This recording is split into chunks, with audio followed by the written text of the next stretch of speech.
अस्सलाम वालेकुम viewers, welcome to my channel SM cooking secret. उम्मीद है आप सब खैरियत से होंगे, खुश और आबाद होंगे। आज हम बनाने जा रहे हैं बहुत ही मज़ेदार और बेहतरीन किस्म के स्नैक्स।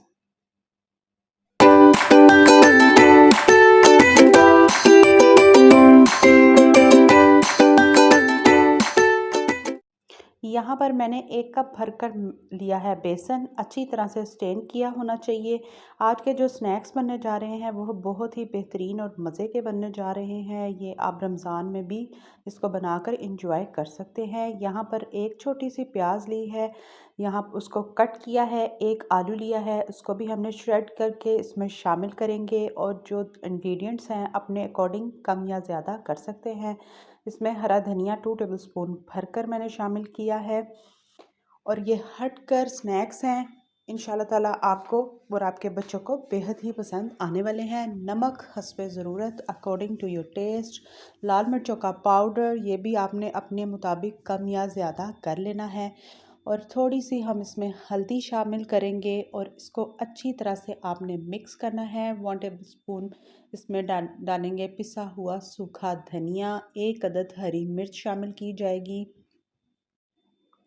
इसको आपने अच्छी तरह से मिक्स करना है और इसमें पानी आपने इतना शामिल करना है, ना ही ये ज़्यादा लिक्विडी हो ना ही ये ज़्यादा थिक हो। नॉर्मली फॉर्म में आपने इसको मिक्स कर देना है। अगर आपके घर ब्रेड हो और वो बच गई हो तो इस स्नैक्स को ज़रूर बनाएं और इन्जॉय करें। हटकर स्नैक्स हैं और ये आप जब भी ट्राई करेंगे तो आपको इंशाल्लाह ताला बहुत पसंद आएंगे। 4 बजे की चाय के साथ, हल्की फुल्की भूख के साथ ज़रूर ट्राई कीजिएगा और मुझे कमेंट बॉक्स में अपनी राय का इज़हार कीजिएगा कि आज के ये जो हमने स्नैक्स बनाए हैं सिंपली तरीके से बनाए गए हैं। ये रेसिपी आपको हमारी कैसी लगी? यहाँ पर आप इसकी थिकनेस चेक कर सकते हैं। अब हम आएंगे मेन जो स्टेप है उसकी तरफ। अगर आपके पास कोई भी इसी तरह से सांचा हो या नहीं है तो ग्लास की इस मदद से आपने इसको कट कर लेना है। यहाँ पर आप देख सकते हैं कि इस तरह से हमने सिंपली तरीके से इसको एक बन शेप में हमने इसको कट किया है। इसके किनारों को बिल्कुल वेस्ट नहीं करना, इसके आप ब्रेड क्रम्स बना सकते हैं बहुत ही इजीली तरीके से। अब यहाँ पर हमने इस तरह से एक जो ग्लास की हमने इसको शेप दिया था। और अगर आपके पास इसी तरह से कोई भी यहाँ पर सांचा कटर हो तो आप उसके भी इसको शेप देकर, इस तरह मेरे पास हार्ट शेप थी, मैंने उसमें इसको कट किया है। अब यहाँ पर आपने क्या करना है कि जो हमने इसके ऊपर जो बेसन का हमने वो जो रेडी किया है बैटर, आपने इसके ऊपर अप्लाई कर देना है। ठीक है। अगर आपने बेसन के अंदर मैंने इसमें आलू शामिल किए हैं श्रेड करके, आप इसकी जगह कोई और वेजिटेबल जो आपको पसंद हो, जो बच्चे इजीली शौक से खाते हों, तो आप उसमें उसको शामिल कर सकते हैं। इसी तरह से आपने इसमें इसको लगाना है ऊपर। ज़्यादा आपने इसकी फिलिंग की जो इसके ऊपर जो हम इसकी कोटिंग करेंगे वो आपने ज़्यादा शामिल नहीं करनी, नॉर्मली बस आपने इसके ऊपर अप्लाई कीजिएगा। और इसको आपने एक एक करके अप्लाई करते हुए हम इसको करेंगे फ्राई करेंगे। और जो इसकी बैक साइड है आपने एज़ इट इज़ इसको रहने देना है, उसके ऊपर कुछ भी नहीं लगाना। यहाँ पर आप इसकी लुक भी चेक कर सकते हैं। और ये बेहतरीन रिज़ल्ट के साथ बनकर रेडी हुए हैं स्नैक्स। बिल्कुल सिंपल तरीके से बनाए जाने वाले, झटपट बनने वाले आज के ये स्नैक्स की रेसिपी थी। तो मैंने कहा क्यों ना आपके साथ ये शेयर की जाए। टोटली डिफरेंट स्टाइल से बनाई गई है, तो आप भी इसको ट्राई करें। मुझे भी कमेंट बॉक्स में अपनी राय का इज़हार कीजिएगा। जब मैं आपके कमेंट्स पढ़ती हूँ, सबको मेरी रेसिपीज़ बहुत पसंद आती है तो मुझे बेहद खुशी होती है।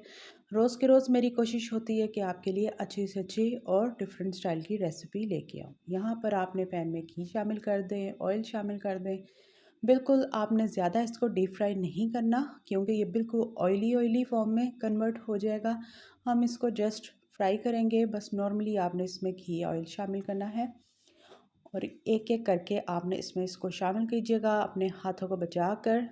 और आपने बिल्कुल जो चूल्हे का फ्लेम है मीडियम टू स्लो फ्लेम रखिएगा। बिल्कुल आपने ये नहीं कि ज़्यादा आपने इसकी जो फ्लेम है तेज़ नहीं रखनी, उससे जो बेसन है और जो हमने इसमें एक आलू शामिल किया है वो कच्चा ना रहे, अंदर तक कुक होना चाहिए। जो ऊपर से क्रिस्पी रहे और अंदर तक कुक हो, जिसमें खाने में भी मज़ा आए।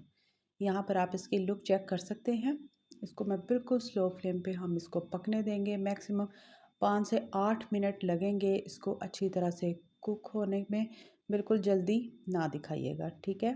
अब हम इसको इसी तरह से बिल्कुल मीडियम टू स्लो फ्लेम पे छोड़ देंगे। और यहाँ पर मैंने क्या किया था आप देख सकते हैं, पैन में कोई घी या ऑयल शामिल नहीं है क्योंकि वो अच्छी तरह से कुक हो चुका था। बैक साइड हमने इसकी अब अच्छी तरह से कुक करनी है, क्रंची क्रंची सी। तो अगर ज़्यादा घी होगा तो बिल्कुल अच्छा नहीं लगेगा, इस बात का आप भी ख्याल रखिएगा। और बेहतरीन से हमारे ये जो स्नैक्स हैं वो बनकर रेडी होंगे। हम इसको एंजॉय करेंगे चाय के साथ। आपकी अपनी मर्ज़ी है, जो आपको पसंद हो आप उसके साथ इसको एंजॉय कर सकते हैं। यहाँ पर आप इसकी फ़ाइनल लुक चेक कर सकते हैं और बैक साइड भी देख सकते हैं कि बिल्कुल ऑयल के बगैर जो बैक साइड थी वो हमारी कुक होकर रेडी है। इसी तरह से हम एक एक करके इसको निकालेंगे और इसको डिश आउट करेंगे। इसी तरह से आप भी ट्राई करें। मुझे ज़रूर बताएं कि आज की ये सिंपल सी रेसिपी आपको हमारी कैसी लगी। यहाँ पर आप इसकी फ़ाइनल लुक भी चेक कर सकते हैं। ट्राई कीजिएगा, ज़रूर बताइएगा कि आज के ये जो हमने ब्रेड से बेहतरीन किस्म के स्नैक्स जो रेडी किए हैं, ये रेसिपी आपको हमारी कैसी लगी। खुश रहें, खुश रखिएगा, दुआ में शामिल करें मुझे, मेरी फैमिली को, स्पेशली हमारे कमाने वालों को। इंशाल्लाह ताला इसी तरह से मिलूँगी नेक्स्ट रेसिपी के साथ। तब तक के लिए अल्लाह हाफ़िज़।